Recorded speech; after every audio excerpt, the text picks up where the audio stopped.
Agora a gente fala de um caso aqui no Brasil que é revoltante. É a história de uma garota que foi deixada desmaiada na calçada da porta da casa dela e foi vítima de estupro. 2 criminosos executaram 7 pessoas em um bar. Câmera de segurança registrou o assassinato de 2 jovens. Um vídeo supostamente gravado por traficante no Grande Recife, o assassinato de 2 policiais. Há muito tempo atrás, esses criminosos teriam um só destino: a morte. Não só isso, mas a sua morte seria alvo de espetáculo para a população. Hoje, uma das filósofas mais influentes do PT diz isso. Por exemplo, sou a favor do assalto. Você é a favor do assalto? Não, eu penso assim, tem uma lógica no assalto. Hoje, um ministro de Estado diz isso. Atenção o fato de você ter um terrível crime contra um policial, sendo usado inclusive uma pistola de 9mm, e houve uma reação imediata que não parece nesse momento ser proporcional em relação ao crime que foi cometido. Hoje, a autoridade máxima da República é literalmente um criminoso. Mas como que a gente saiu disso para isso? Ao longo da nossa história, a punição a bandidos não se tratava apenas de repressão ao crime, mas de um show para a população. Na Suméria, era comum os empalamentos, uma tática de tortura onde você enfia uma estaca pelo ânus até sair pela boca. Os assírios faziam florestas de empalamento com os criminosos da época. Várias e várias formas de tortura foram aplicadas ao longo do tempo. Vocês devem lembrar da aula de história de vocês, com aquelas máquinas macabras e etc. E todo esse sofrimento era assistido e aplaudido pela população que buscava uma punição para aqueles que queriam romper com a ordem da sociedade. As punições mais severas eram justamente para aqueles que buscavam quebrar a ordem pública, como o assassino do rei Henrique IV em 1610. Ele foi coberto com chumbo derretido, teve sua carne arrancada com alicates e depois esquartejado pelo uso de cavalos. Mas alguma coisa começou a mudar. Em 1757, outro assassino atentou contra o rei da França, porém, a opinião pública começou a ser outra. Damens, esse que foi torturado, virou um símbolo da crueldade do Estado contra a população, se tornando referência para filósofos da época como Burke, Locke, Beccaria, Voltaire e posteriormente até Foucault. Essas ideias iluministas foram muito importantes para a construção dos Estados Unidos pós-independência, que buscavam reformar as suas punições. Liderados por Benjamin Rush, houve toda uma reformulação do sistema penal americano, acreditando agora que seria possível reintegrar o criminoso à sociedade. Então a pena de morte ou a pena capital e penas mais rígidas foram substituídas pela reeducação e prisões humanitárias. E assim começa uma nova experiência para lidar com criminosos. O resultado?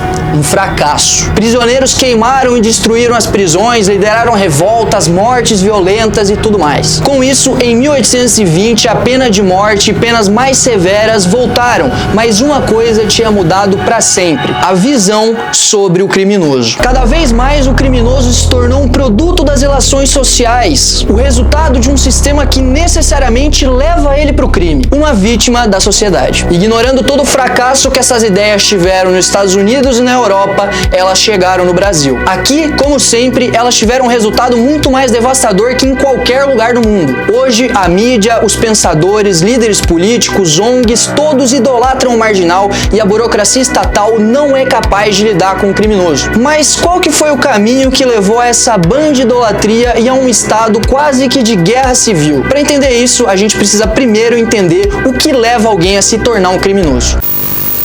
Um dos grandes motores da história foi a necessidade do homem de se afirmar diante do mundo, ascendendo socialmente, financeiramente e até sexualmente. Essa energia foi um dos grandes responsáveis pelas maiores revoluções e impérios da nossa história. Veja, tanto o Império Macedônico quanto o Romano nasceram da necessidade de homens jovens de conquistarem riquezas e mulheres. Compreender esse poder avassalador do homem jovem de conquistar mulheres, dinheiro e sexo é fundamental para compreender a cultura do marginal. Dá uma olhada nessa música.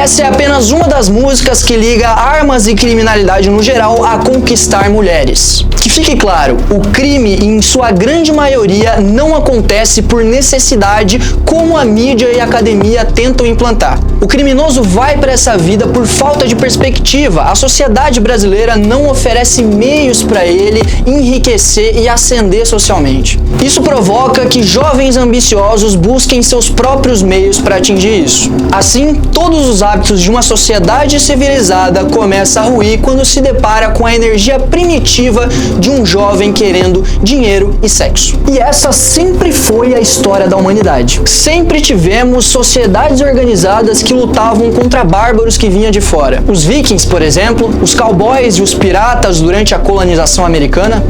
Imagina se daqui muito tempo o MBL, depois de ter arrumado todo esse problema de criminalidade bosta aí do Brasil, a gente começar a fazer uns filmes onde o traficante é tipo um Jack Sparrow da vida, alguma coisa assim. Enfim, a grande diferença é que nesse mundo moderno e principalmente no Brasil, esse bárbaro é glamourizado. A mídia, a classe artística, o judiciário e tudo que a gente chama de sistema vê o criminoso como um disruptor da ordem justa do capitalismo. Mas claro, é muito fácil achar tudo isso bonito quando quem sofre é justamente o trabalhador, enquanto vocês ficam do alto do seu apartamento do Leblon. Enfrentar essa cultura do crime nos leva a outro problema, as leis pró-crime.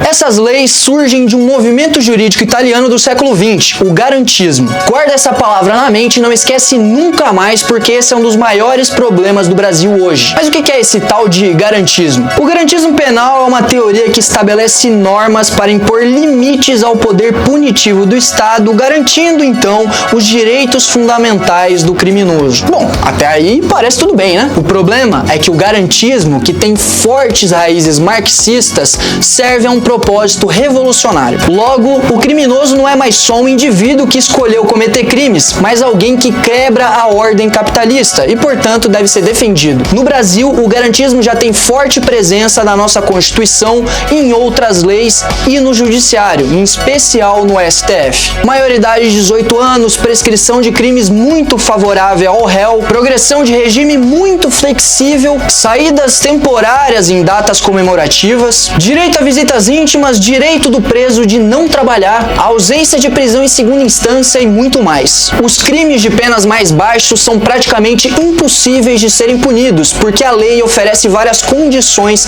para negociar a liberdade do criminoso. Em Goiás, no ano de 2020, do total de presos pegos em flagrante, 96% não se mantiveram presos no mesmo semestre. Além do garantismo e de leis fracas, temos outro problema: a forma como a encarceragem é encarada no Brasil. Se eu perguntar para você como que são as cadeias no Brasil, você vai provavelmente responder que são lugares horrorosos e que tem muito mais presos do que deveriam ter na cela. No Brasil, houve uma infiltração em massa nas universidades do que a gente chama de criminologia crítica, que berra aos quatro cantos a narrativa do encarceramento em massa e que, claro, atinge principalmente os negros através do racismo estrutural. Mas será que essa tal criminologia crítica tá certa? Os dados que buscam defender essa tese são sempre enviesados. Sempre falam: o Brasil é um dos países que mais prende no mundo. Ora, nós também somos um dos maiores países do mundo. Os dados sempre utilizam números absolutos e não proporcionais. Além disso, utilizam presos em regime aberto e semiaberto, o que não é utilizado em rankings internacionais. Outro argumento que utilizam é que a maioria dos presos ainda não teve seu julgamento, mas essa narrativa se choca com os números. E eu sei, a esquerda não gosta de números, mas o percentual da população carcerária que ainda está na provisória é igual ao da França, Itália e Suécia, inclusive menor do que países como Bélgica, Luxemburgo e Dinamarca. Esse vídeo aqui foi uma adaptação de um dos relatórios do Clube MBL, então eu peço para você que entre no link e assine o clube, porque tá, fino do fino. Agora, bora resumir tudo isso. Nós saímos de uma época onde o criminoso era tratado como escória, morto e torturado por oferecer um risco à ordem da sociedade, para uma época onde o criminoso é tratado como um revolucionário antissistema. E hoje nós vivemos em um país que tem leis fracas com o objetivo de favorecer vagabundo. Nós vivemos em um país que tem mais mortes violentas do que países em guerra. Nós vivemos em um país onde esquartejar uma jovem é normal. mal. Nós vivemos em um país onde chacinas acontecem a todo momento pelo crime organizado, onde regiões inteiras são dominadas pelo tráfico e literalmente se tornam um estado paralelo. Enquanto isso, todo o sistema, desde mídia ao judiciário, de presidência da república a universidades, exaltam o criminoso. Como que a gente resolve isso? Bom, que tal dar uma olhada para um país aí que está bem próximo da gente? Eu acho que El Salvador e Bukele têm muito a ensinar para o Brasil a como que a gente resolve nosso problema. Mas bom, isso é assunto para outro vídeo.